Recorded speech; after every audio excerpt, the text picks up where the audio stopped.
Animals have been a presence here at Mount Vernon for over 250 years. George Washington loved his animals, and during his time, he had over 1,000 sheep. He called them white cattle. He had 300 cattle of different types. The pigs were kind of free range, and he had a lot of horses as well, loved his horses. In the 1990s, we decided to get a little more serious about the animals here at Mount Vernon. We had some cows and some horses, but we brought in some professional staff that became our animal handlers. We sought and we acquired some rare breeds, milking red Devon cattle, Ossabaw Island hogs, and Hog Island sheep. To really get this thing going, we started with a little blue trailer. It was the livestock's office, and we were just so excited about it. It had a little office and a little storeroom, and we worked out of that for some time. And then we ended up getting these barns built that we have right here. First we had one, then two. We thought, how can it get any better than that? And these barns have served us well, but there is a bit of a problem with these barns. And number one, these stalls are very small. This stall is 10 by 10 feet, and some of the shires that we have, the bigger animals, are 10 feet long. And so you get an animal handler in here and that horse turns around, they don't have anywhere to go, so it can be dangerous. Another thing, it's a double stall type arrangement. So to bring in the horses for feed, you have to bring one in, close that door behind me, and then bring another. So the more times you have to handle the animal, the more chances something could go wrong. Another serious issue is that this is an open air facility. So you have one side here, one side there, and the problem really that comes in is the weather, which can cause problems for the animals, for the staff. It's inconvenient, it can be unsafe. One serious issue is heavy rain. When it rains, it's a problem. It must be out in the rain. High winds are always a problem. So anyway, because the weather. All right, thank you. So anyway, it's the more unsafe conditions that there are, the more prone accidents can happen. And so what we wanted was a livestock facility that was totally undercover.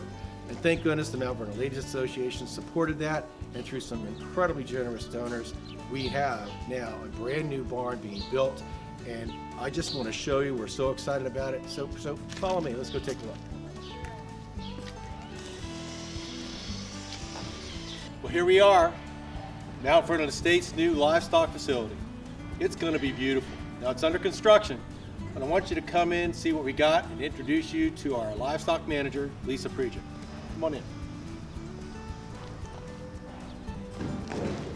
Lisa, how you doing? Hi, Dean. How are you? I am great. So, folks, this is Lisa Preja. She's our livestock manager. Been here almost 25 years. Shy, maybe a few months? Just a few months. A few months. So, remember, we're under construction, but what do you think of your barn, Lisa? We are so excited. On behalf of the entire livestock staff, we are so excited to see this barn go up. We're kind of at the point now where things are starting to happen, and we can kind of see how the structure is going to work for us. So we're chomping at the bit to get in and start working out of this new facility. We are standing where the horse stalls are going to be over here. Our current facility, the stalls are 10 by 10, which Dean explained. These stalls are 14 foot by 14 foot, so accommodate our larger animals, give them more space to lie down and be more comfortable. So we've got 12 horse stalls here.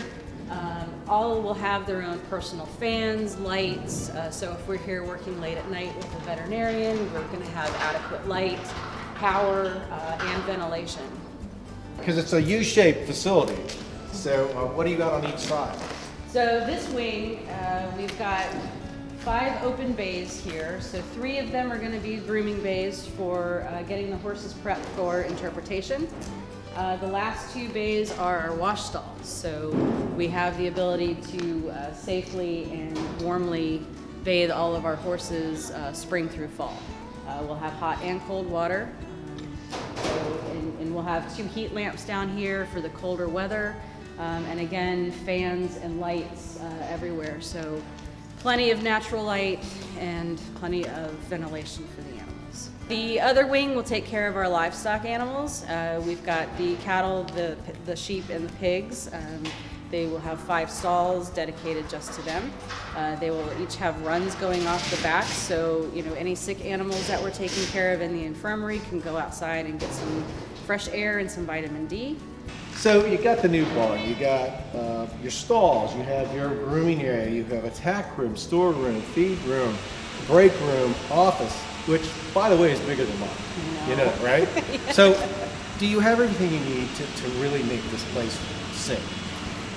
This new barn is going to give us so much more versatility as far as safety and efficiency. We have more than we ever could have imagined. And there's 2 rooms specifically that my staff and I are extremely excited about. One is our locker room. So when we get changed for our colonial interpretation, we'll have 2 department store style changing rooms, so a little extra privacy. And then the medical room. We'll actually have a room where we can house our microscope and animal meds. We'll be able to do some more in-house diagnostics, which we're all very excited about. We're thrilled. The barn's gorgeous. Lisa deserves this and her crew. They're going to be operating in such a wonderful environment. It's good for the animals, it's good for our personnel, and it's good for the estate. They're going to be able to get these animals ready quicker, get them out on interpretation, and your animals bring this estate to life. So, Lisa, thank you very much. Congratulations. Can't wait till it's finished. Click the subscribe button below and the bell icon to get notifications for new videos about George Washington and behind-the-scenes work at Mount Vernon.